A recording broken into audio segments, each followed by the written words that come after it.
So last week we did kind of talk about the Christmas Day game because that was the only one of two games that had been leaked. So after our show, the following day the schedule was released. So the Sixers schedule dropped, and it finishes off with a really tough stretch. 14 out of the last 15 games will be against playoff teams from this past year. So 2 questions for me here. Does that play a factor into the way teams manage minutes and rest days throughout the season, knowing that you have such a brutal stretch towards the end of the season? And would you rather have a tough beginning portion of the schedule or a tougher end, Eric?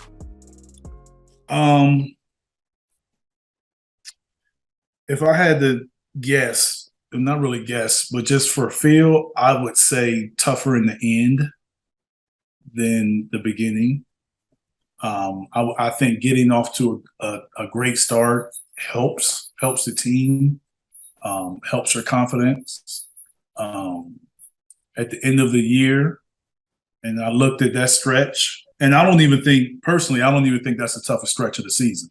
I really don't. I'll go over that after Teja speaks. But I think that there's a way that you may benefit that out of all of those games, I can't see all of those teams fighting for playoff position. So I think you'll have some drop off in games where guys are kind of getting ready, teams are getting ready for the playoffs. And I even though with the added teams, I still think it'll be a little more defined by then. And I know a lot of these guys, especially these teams that are up top, they're not going to play their guys that many minutes and getting ready for the playoffs because playoffs is right there. So I do see some minutes being pulled down from some guys. And I don't think that all of those games will be as competitive as maybe we would think looking at the schedule right now. And plus, you're right. There are teams that fall off. So we say 14 of the 15 teams were playoff teams last year, but by that point in the season this year, they may not be playoff teams going into the. It's true. I mean, They may be playoff teams, but they may be teams that are pretty much locked into 1 or 2 spots. Yeah. They may be locked into 1 or 2 or 3 or 4, and that particular game is not going to really drop them.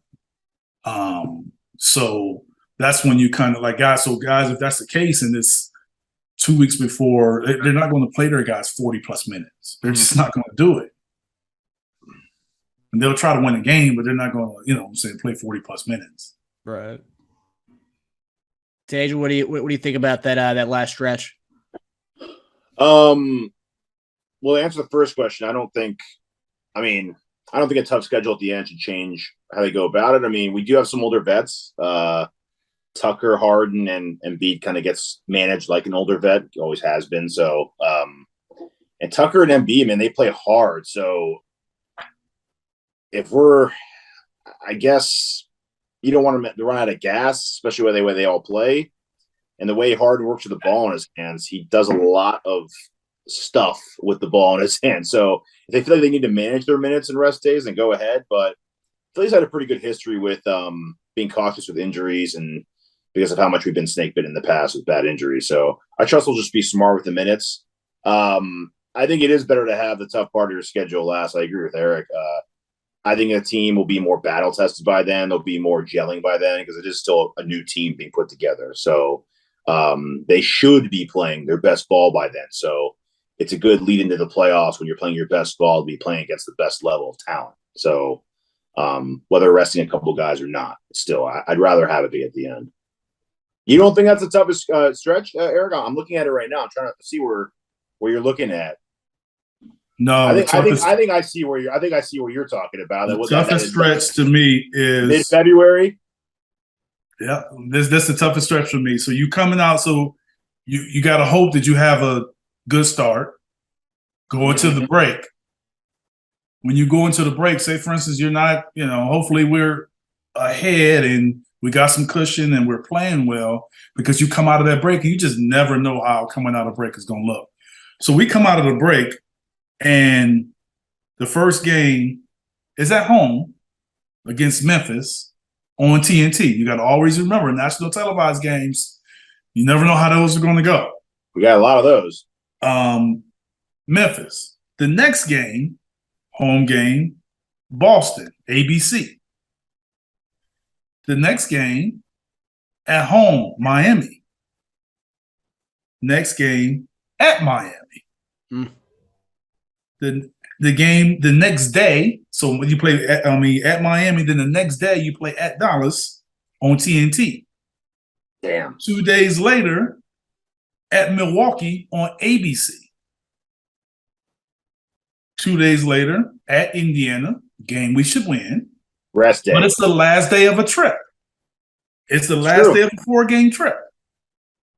And then the next day after the Indiana game, home against Minnesota on TNT.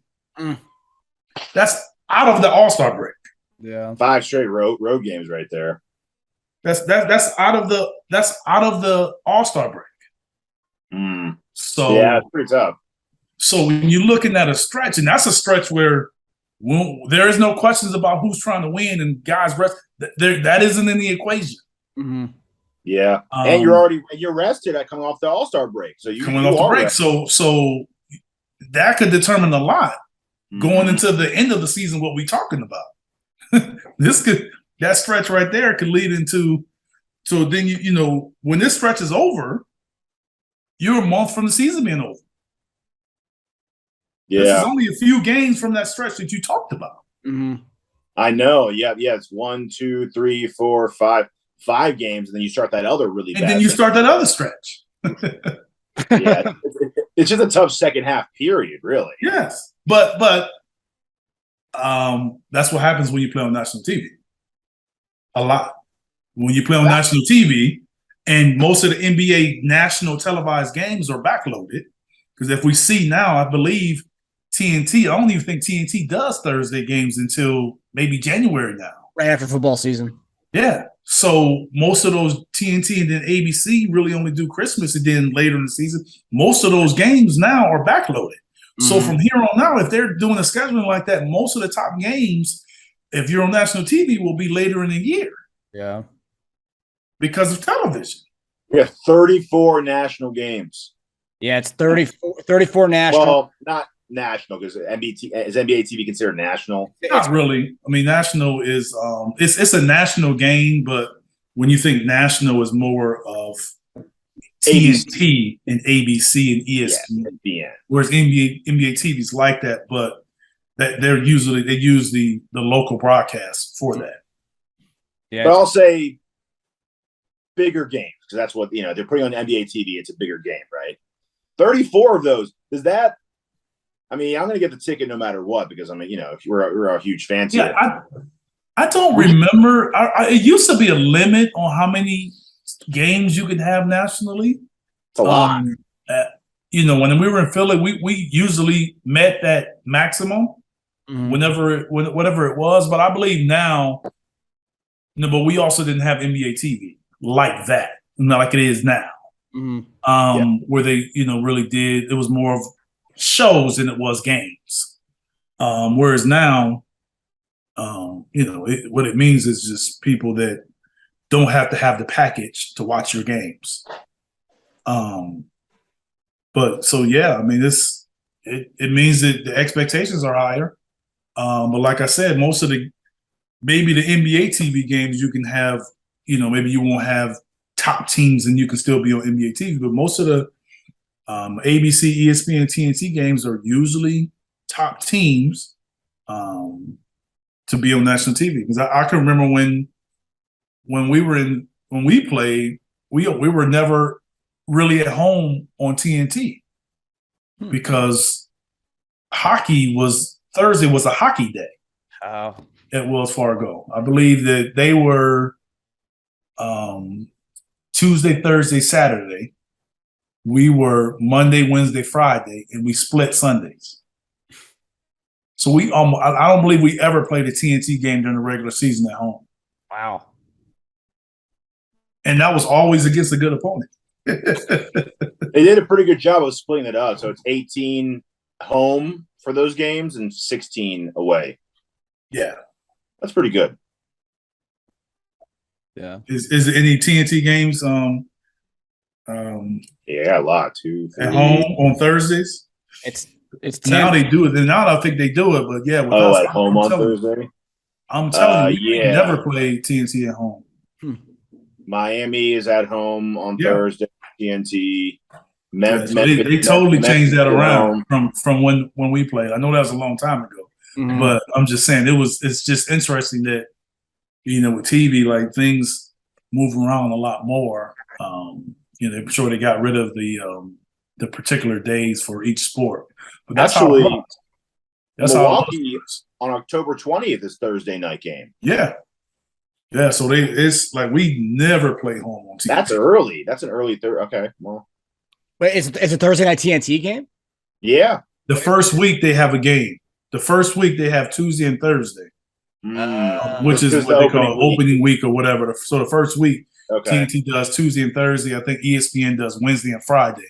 And then I don't think they have any more games on Thursday until not TNT. We have a Thursday night NBA TV against Atlanta in November, but I think they went away from it. I believe until January.